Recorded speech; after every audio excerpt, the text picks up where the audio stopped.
व्याभिचार म्हणजे विवाहबाह्य लैंगिक संबंध, दुराचार, वाईट आचरण, मद्यपान, दारू पिणे, जुगार यांमध्ये द्रव्याचा अपव्यय करणे म्हणजे संपत्ती वाया घालवणे हे अधःपाताचे म्हणजेच अधोगतीचे 8वे कारण होय.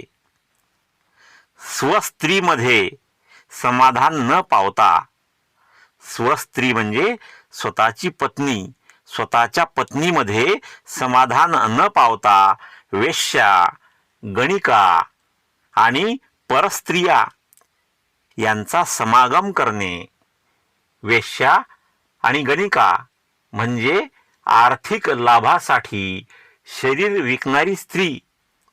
अशा वेश्या, गणिका आणि परस्त्रिया, दुसऱ्यांच्या स्त्रिया यांचा समागम करणे म्हणजे त्यांच्यासोबत प्रणय, संभोग करणे हे अधःपाताचे म्हणजेच अधोगतीचे 9वे कारण होय.